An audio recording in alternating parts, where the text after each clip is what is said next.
설교하기 전에 우리 영상 하나 조금 보고 시작할 텐데요. 조금 놀라지 마시고 뉴스에 한번 나왔던 거긴 한데 놀라지 마시고 보시면 좋을 것 같습니다. 지금 보고 계신 영상, 한 중학생이 수업을 하고 있는 선생님 옆에 누워서 휴대전화로 촬영을 하는 듯한 모습인데요. 이 영상이 SNS에 올라오면서 논란이 되고 있습니다. 충남 홍성의 한 중학교 교실에서 벌어진 일인데 교권 침해 논쟁으로까지 이어지고 있습니다. 박선진 기자가 취재했습니다. 영어 수업이 진행 중인 한 중학교 교실. 여성교사 옆으로 휴대전화를 든 남학생이 교단 위에서 자리를 잡고 눕습니다. 학생이 휴대전화로 교사를 촬영하는 듯한 자세를 계속하지만 누구 하나 말리는 사람은 없습니다. 이거 공부할게 가자. 정말 말이 되는 행동이냐? 일주일 전 같은 교사의 수업 시간. 이번엔 다른 남학생이 윗옷을 벗고 수업을 듣고 있습니다. 지난 금요일 오후 이 영상들이 SNS에 올라온 뒤 여러 커뮤니티를 통해 확산되자 해당 영상은 곧바로 삭제됐습니다. 알고 보니 영상에 나온 교사는 이 반의 담임 선생님으로 지난해 3월부터 이 학교에서 근무해왔습니다. 또 교사 옆에 누워 휴대전화를 만졌던 학생은 교탁 주변 콘센트에 충전기를 꽂고 휴대전화를 충전하고 있었는데 실제 촬영은 하지 않았다고 말한 것으로 알려졌습니다. 지난 23일 수업이 한창 진행 중인 경기도 이천의 한 고등학교 교실입니다. 한 학생이 빗자루를 들고 앞으로 나가더니 선생님의 팔을 때리기 시작합니다. 다른 학생은 선생님의 머리를 수차례 밀칩니다. 이 장면을 촬영하던 학생들은 재밌다는 듯 웃기만 할 뿐 말리지 않습니다. 득점이다 득점. 아프겠다. 계속되는 폭력에 아이들을 타이르는 선생님. 하지만 학생들은 아랑곳하지 않고 욕설까지 내뱉습니다. 이번 사건은 무단결석했던 학생 3명이 교사에게 항의하는 과정에서 벌어진 것으로 알려졌습니다. 기간제 교사로 근무하던 피해 교사는 이번 사건을 문제 삼지 않았습니다. 하지만 2분짜리 이 충격적인 영상이 SNS를 통해 빠르게 퍼지면서 파문이 커진 상황. 학교와 도교육청은 일단 학생과 피해 교사를 상대로 진상 파악에 나섰습니다.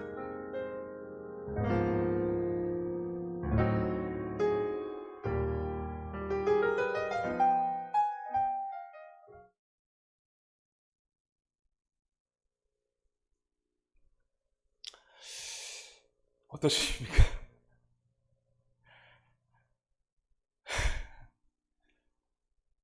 우리 성도님들이 다니실 때에는 선생님 그림자도 밟지 않았던 시대에 다니셨을 텐데 지금은 이런 시대까지 왔습니다.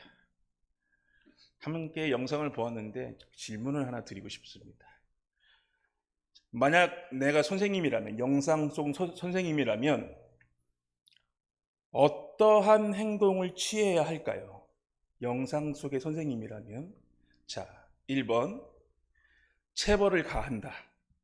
2번 화를 낸다. 3번 정중하게 이야기하고 안 될 시에 벌점을 준다. 4번 그냥 무시하고 수업을 진행한다. 5번 잘 모르겠다. 몇 번일까요?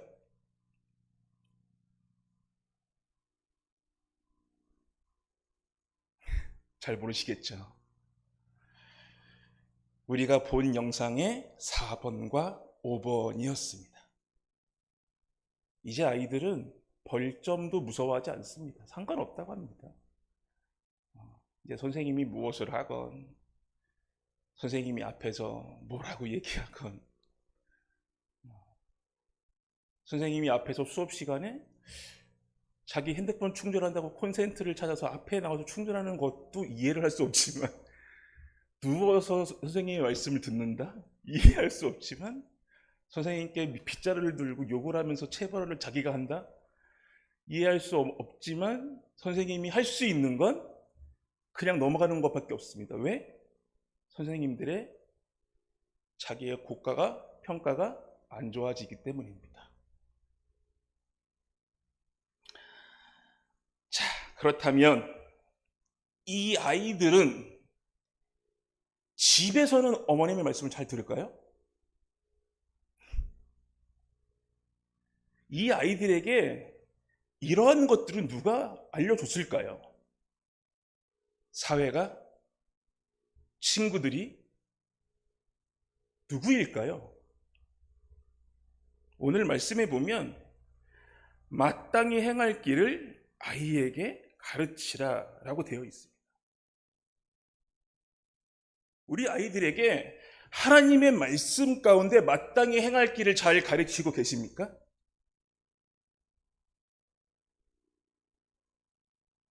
이렇게 저한테 질문하실 수도 있습니다. 에이, 목사님 아직 결혼 안 해서 모를 수도 있어요. 애들 키우는 게 쉽지 않아요.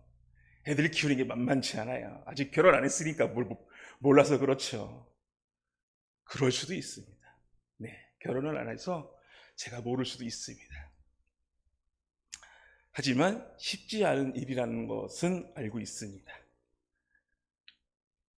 그런데 한 가지 분명한 건 하나님의 말씀으로 살아가는 것 자체도 쉽지 않다라는 것입니다. 그래서 오늘 하나님께서 말씀하시는 것이 하나님의 말씀을 따라 아이에게 행할 길을 가르치라. 그리하면 늙어도 그것을 떠나지 아니하리라 입니다. 하나님의 말씀을 아이들에게 가르칠 때 그리하면 늙어도 떠나지 아니하리라 입니다. 그리하면 무엇을 가르쳐야 합니까? 우리 아이들에게? 성경이겠죠. 디모데후서의 말씀을 보면 이렇게 되어 있습니다. 네. 모든 성경은 하나님의 감동으로 된 것으로 교훈과 책망과 바르게 함과 의로 교육하기에 유익하다라고 되어 있습니다. 나의 아이들에게 하루에 성경을 보지 않으면 나는 이야기한다 라고 하시는 부모님 계십니까? 성경을 한 장이라도 보지 않으면 난 아이에게 가서 이야기한다. 성경을 왜 안 보니? 계십니까?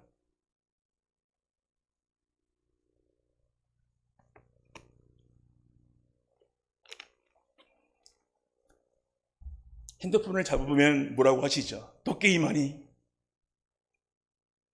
하지만 성경책을 보지 않으면 말씀하지 않으십니다.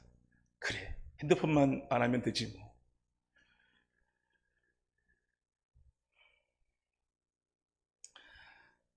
하나님은 이스라엘 백성을 출애굽시키실 때에 하나님의 위대함을 보여주셨습니다. 그리고 그와 동시에 그들의 자녀들이 그들의 법도를 익히기 위해 성경을 읽히게 하셨습니다. 가까이 하게 하셨습니다. 그리고 언제나 볼 수 있도록 하였습니다. 지금도 그렇게 하고 있습니다. 또한 예배의 방법을 잊지 않기 위해서 레위기를 작성하지 않았습니까? 예배에 나아가는 방법, 옷을 입는 방법, 레위기의 그 어려운 방법들을 왜 적어놨습니까? 예배가 쉬운 게 아닙니다.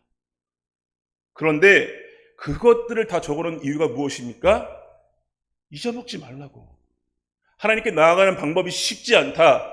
잊어먹지 말라고. 이스라엘 백성들은 기록에만 그친 것이 아니라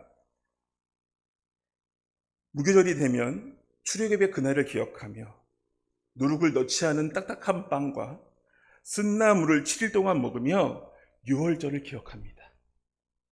죽음에서 나를 건지신 하나님을 기억하고 그 마음을 잊지 않기 위해 하나님을 되뇌입니다. 나의 구원을 감사하며 하나님의 살아계심을 인정하는 기간을 보냅니다. 머릿속만이 아니라 말씀만이 아니라 삶으로 하나님을 항상 느끼고 있는 것입니다.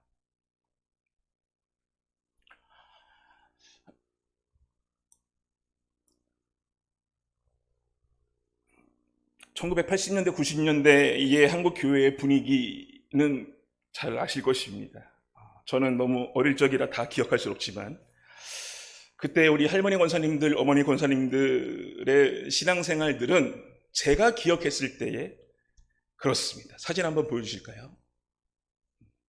제가 기억하는 신앙생활의 모습은 저런 모습이었습니다. 아이들이 다 나와 있었습니다. 기도를 하든 기도를 하지 않든.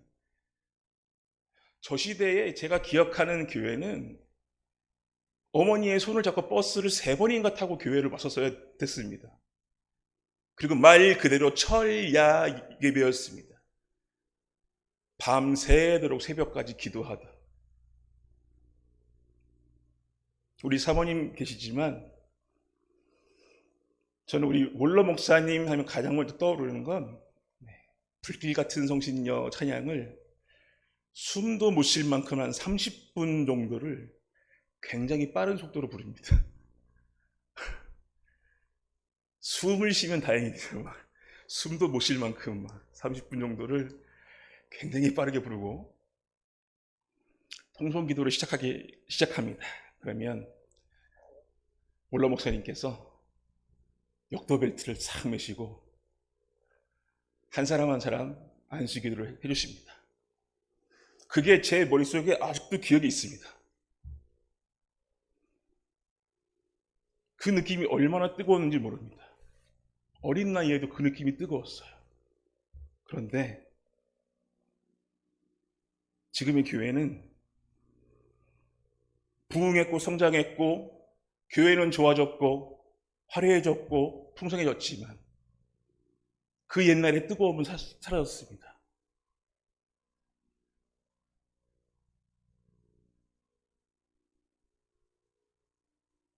많은 성도님들이 뜨겁게 눈물로 기도했고 나라를 위해, 가정을 위해, 아이들을 위해, 교회를 위해 새벽까지 기도하셨습니다.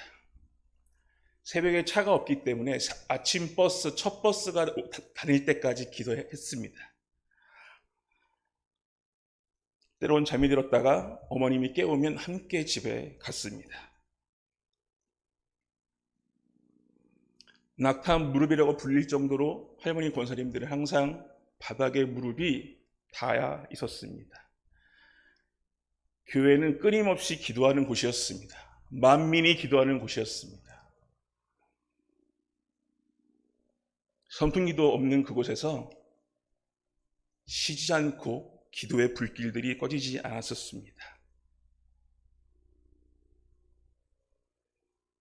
그런데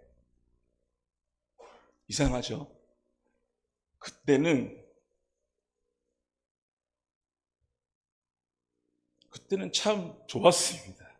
아이들도 많았고요. 그때 특별히 아이들을 위해서 한 것이라고는 없는 것 같습니다. 그냥 아이들과 함께 놀아준 것밖에 없는 것 같은데 아이들도 많았고. 근데 지금 우리 옆자리 한번 보실까요? 옆자리 한번 보시면 우리 청년들은 어디에 있을까요? 우리의 중고등부는 어디에 있을까요?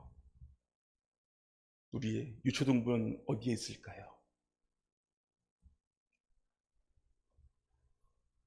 우리들이 마땅히 행할 길을 가르치지 못하다 보니 지금 교회가 가지고 있는 가장 큰 아픔은 다음 세대가 없다라고 하는 것입니다.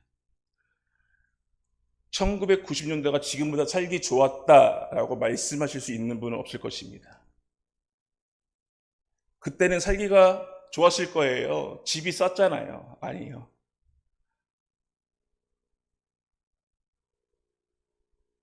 물가가 쌌잖아요. 아니요. 그렇지 않을 것입니다. 교회에 나오는 것조차 쉬운 일이 아니었습니다. 지금보다 어려웠으면 어려웠지 결코 쉽지 않았습니다. 그런데 그때는 지금보다 뜨거웠다는 것입니다. 그리고 가정에서 아이들과 함께 교회에 나오는 것, 가정에서 아이들과 함께 행하는 것, 그런 부분들이 지금과는 조금 달랐다라고 하는 것입니다. 무엇이 달랐을까라고 한참을 고민해 보았습니다. 저에게 이것이 달랐지 않았을까라고 하는 것은 부모님들이 자녀들에게 향한 엄격함이 달랐지 않았을까라고 생각이 들었습니다. 단호함이 달랐지 않았을까라고 생각이 들었습니다. 되는 건 되는 거고 안 되는 건 안 되는 거고, 이건 되는 거야, 이건 안 되는 거야 라는 게 명확했습니다. 근데 지금은 다 되는 거야. 그래, 너가 원하면 다 해. 기준이 사라진 시대, 모두가 옳다고 말하는 시대, 자기 생각이 다 맞다고 하는 시대에 살고 있기 때문입니다.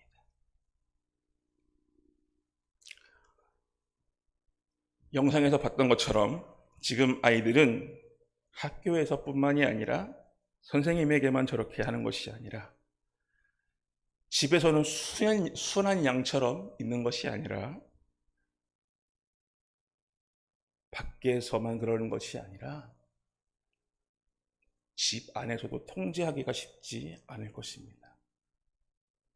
우리 부모님들 아이들 말 한마디면 통제 가능하십니까? 그만해! 이거 한마디면 통제 가능하십니까? 안 그럴걸요.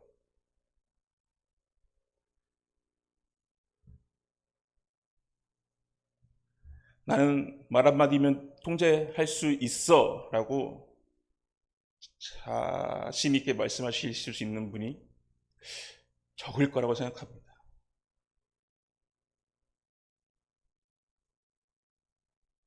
왜 그럴까요? 아이들에게 마땅히 행할 바를 가르치지 못했기 때문은 아닐까요?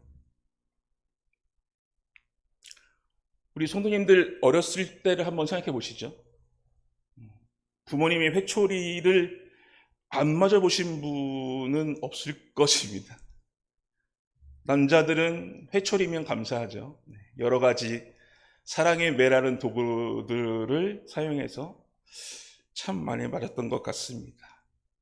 그런데 그것들 때문에 나의 삶이 지금 망가져 있고, 나의 삶이 지금 분노로만 가득하고, 나의 삶이 하나님의 사랑을 전혀 기억하지 못하고 하나님의 사랑에 오해만 가득하고 하나님의 살아계심을 인정하지 못하고 하나님을 저주만 하고 계시지는 않습니까? 그런 분은 안 계실 것입니다.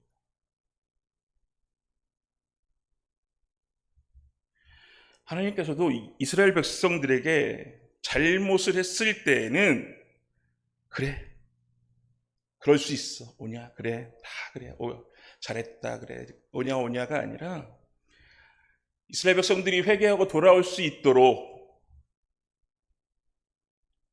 어려움도 내리시고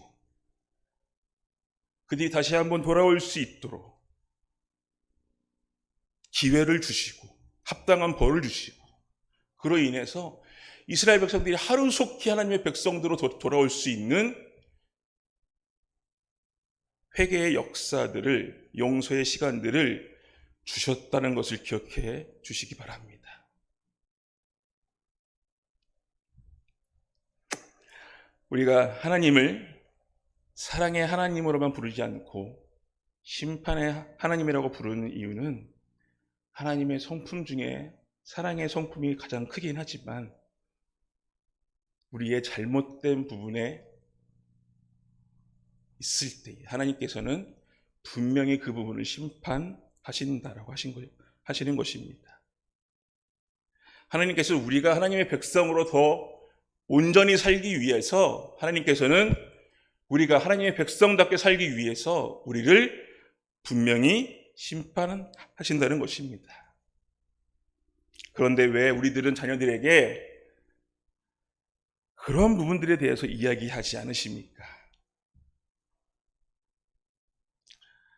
우리의 자녀들이 큰 사람이 되기를 바라시지 않습니까? 그런데 왜 아이들의 중요한 시기에 예배하지 않고 기도하지 않고 하나님을 찾지 않는 것을 용납하십니까? 중요한 시기이기 때문에 하나님께 더욱 기도하고 하나님이 나를 도와주셔야지만 내가 할 수 있다라고 하는 고백이 넘쳐나야 되는 시기에 하나님께 나아가지 않는 것을 왜 용납하십니까?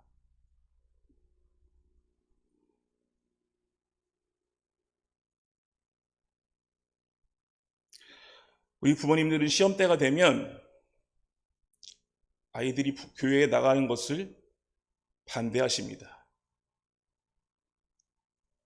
고3이 되면 교회에 가는 것을 이상하게 생각하십니다. 지금 교회학교의 현실은 고3이 수련회를 나오면 박수를 쳐주는 게 지금 현실입니다. 고3이 수련회를 나왔어. 우와.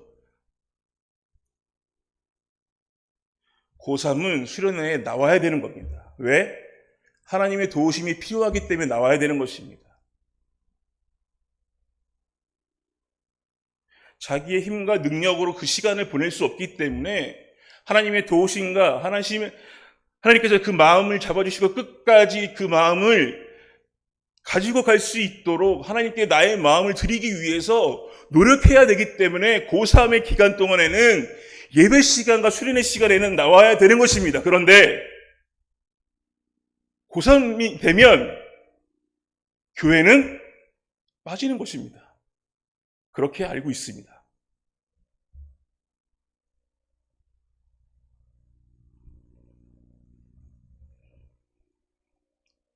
그리고 나서 우리 어머님들은 아름답게 포장하십니다. 좋은 대학교에 가서 하나님께 더 크게 영광 돌리면 돼.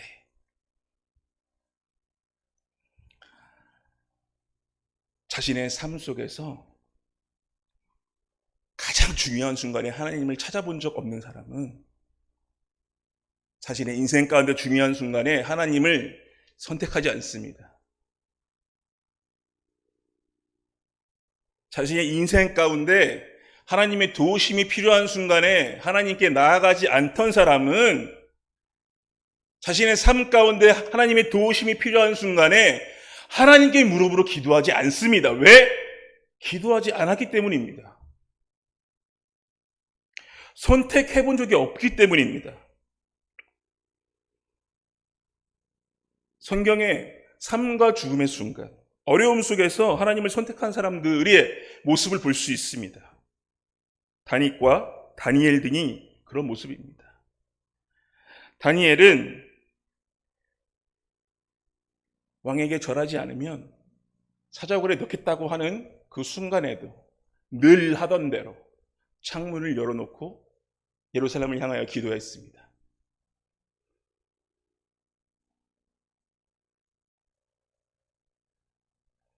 다윗은 선포했습니다. 만군의 하나님이 나와 함께 하실 거라고 선포하며 나갔습니다.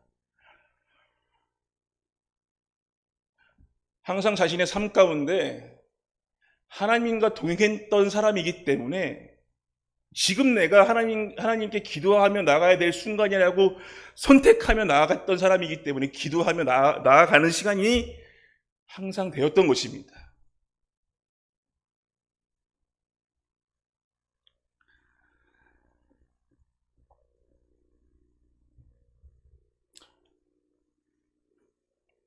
십계명 중에 제 1계명 다 아시죠? 1계명 뭐죠? 10계명 중에 제 1계명? 나 외에 다른 신을 섬기지 말라. 제가 드리는 질문을 마음속으로 대답해 보시면 내가 지금 다른 신을 섬기고 있는지 아닌지를 아시게 될 것입니다. 가끔 학생들이 나오지 않아서 부모님께 전화를 드리게 됩니다. 아이가 몇 주 못 나왔습니다. 왜 그럴까요? 물어보면 이렇게 대답하십니다. 전도사님, 목사님, 우리 아이가 너무 안쓰러워서 못 깨우겠어요. 주일날 아침에 자는데 너무 안쓰러워서 못 깨우겠어요. 그러면 전 어떻게 대답해야 되죠? 예, 알겠습니다. 다음 주에는 꼭 보내주세요.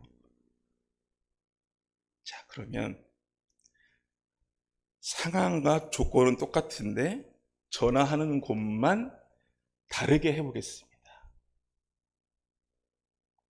수학학원이나 영어학원이나 보충학원이라면 어머니, 아이가 안 나왔어요. 그러면 우리 어머님들께서는 어떻게 대답하실까요? 선생님, 우리 아이가 너무 곤이사요. 못 깨우겠어요. 이렇게 대답하시는 분은 없을 것입니다. 아마 당장 등짝에 손바닥 자국이 날 정도로 깨워서 보낼 것입니다. 내가 지금 무엇을 더 귀하게 생각하고 있는지 단 몇 가지의 모습을 통해서 우리는 알 수 있는 것입니다.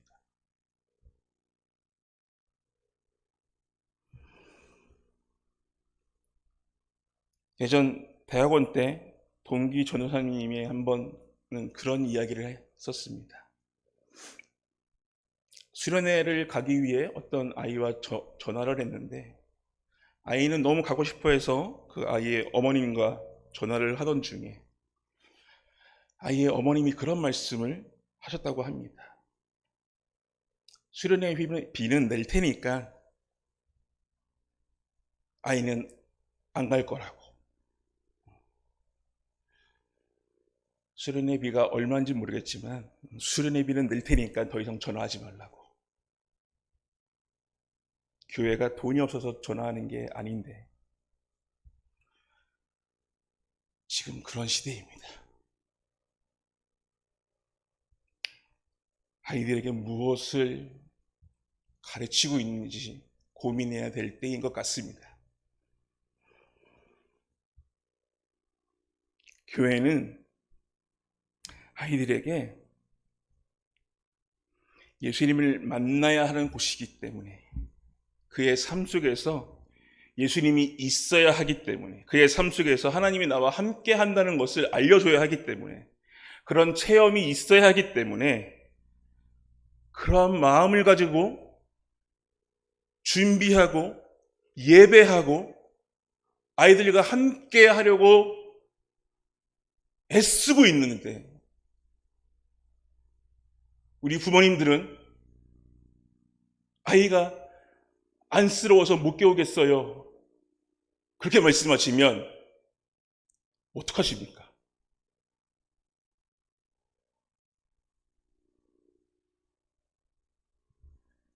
우리 속담 중에 이런 속담이 있습니다. 아이들 앞에서 냉수도 함부로 마시지 못한다.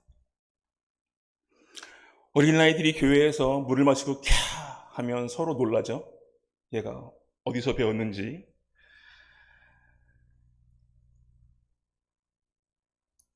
오늘 본문의 말씀처럼 마땅히 행할 길을 아이에게 가르치라. 그리하면 늙어도 그것을 떠나지 아니하리라. 아이들에게 우리 부모님들이 먼저 행동으로, 믿음으로, 말씀으로 가르쳐주지 않으면 아이들은 절대 따라하지 않습니다. 야, 이거 해 라고 한들 아이들이 따라하지 않습니다. 엄마는 왜 안 해? 엄마는 이미 다 했어. 언제? 같이 하셔야 돼요.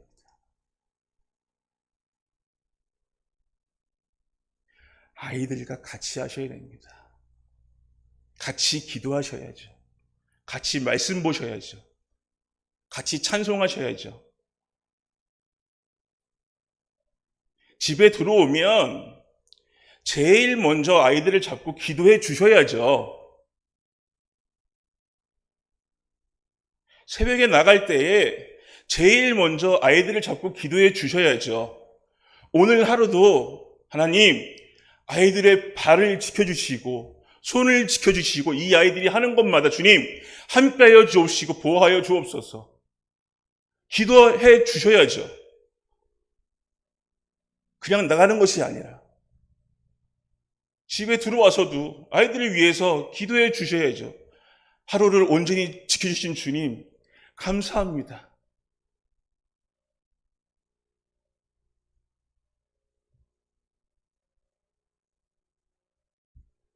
어려움이 있을 때, 낙심함이 있을 때, 근심이 있을 때, 세상 가운데 쓰러질 만한 일들 때문에 넘어져 힘들어할 때, 아이들과 함께 기도하는 모습을 보이는 부모라면 이 아이가 나중에 어려움 당할 때에 기도하지 않겠습니까? 찬양하지 않겠습니까? 하나님을 바라보지 않겠습니까? 소망을 품고 기도하는 부모님을 보면서 소망을 품고 자기도 기도하지 않겠습니까?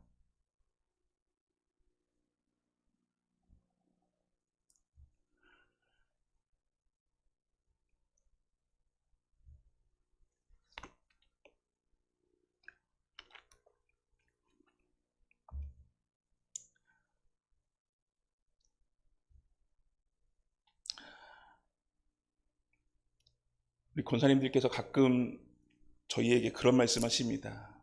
청년부들이 된 아이들에게 우리 아이 좀 제발 교회 좀 나오게 해주세요 라고 부탁하십니다.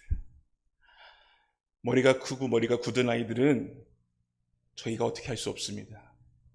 그리고 중요한 시기 때마다 교회에 나오지 않은 아이들, 시험 때마다 나오지 않고 고3이 되면 나오지 않은 아이들은 대학생이 되면 나오지 않습니다. 그런 아이들은 하나님께서 강권적으로 역사하셔야 나올 수 있습니다. 저희가 어떻게든 나올 수 없습니다.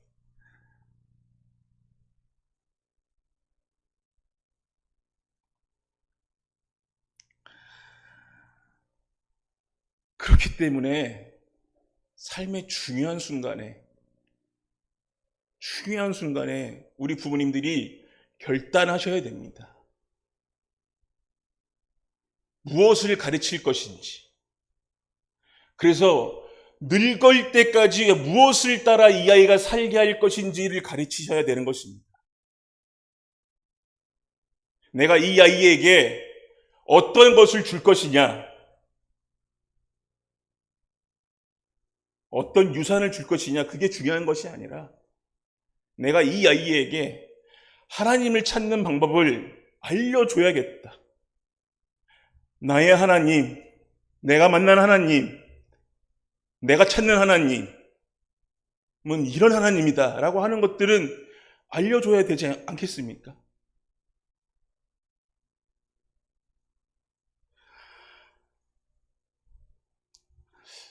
사랑하는 만수교회 성도 여러분, 우리 안에 부흥이 있기를 소망합니다. 우리가 한참 한 십몇 년 전에 한참 부흥이라고 하는 단어가 굉장히 유행이었습니다. 그때는 수적인 부흥만 한참 이야기했던 것 같습니다. 근데 부흥이라고 하는 단어를 찾아보았더니 이게 사전적인 의미로는 쇠퇴하였던 것이 다시 일어나는 것이라고 나와 있습니다. 히브리어로는 숨을 쉰다, 다시 산다, 부활한다, 소생한다, 회복한다, 원기를 찾는다 라고 되어 있습니다. 우리 안에 부흥이라는 것이 회복되어야 됩니다. 우리 안에 다시 한번 우리의 영들이 살아나야 됩니다. 우리 안에 다시 한번 우리의 영들이 소생해야 합니다.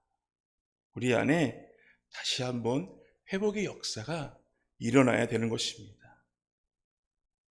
우리 안에 하나님의 뜻대로, 하나님의 말씀대로, 하나님의 가르침대로 우리 아이들을 가르치겠다라고 하는 결단이 다시 한번 내 안에 필요한 것입니다. 우리 안에 부흥이 회복되기를 소망합니다. 하나님의 사랑으로 다시 숨쉬고 다시 살아나며 말씀으로 소생하고 하나님의 은혜로 회복하며 하나님의 뜻대로 살기로 다짐하기를 주님의 이름으로 축복합니다. 그래서 시대의 흐름에 따라 사는 것이 아니라 하나님의 뜻대로 살아가며 세상의 방법으로 살아가는 것이 아니라 하나님의 방법으로 살아가며 사람들의 기준에 따라 살아가는 것이 아니라 하나님의 말씀을 따라 기준으로 살아가고 나의 힘과 능력으로 살아가는 것이 아니라 하나님께 모든 것을 믿고 의지하며 살아가고 내 삶의 주인이 내가 아니라 내 삶의 주인은 하나님이라고 하는 고백을 하며 우리의 자녀에게 마땅히 행할 것들을 가르치는 말씀에 따라 삶을 따라 하나님의 길을 가르치는 우리 만수교회 부모님들 또한 우리 성도님들이 되시기를 주님의 이름으로 축복합니다. 우리 시간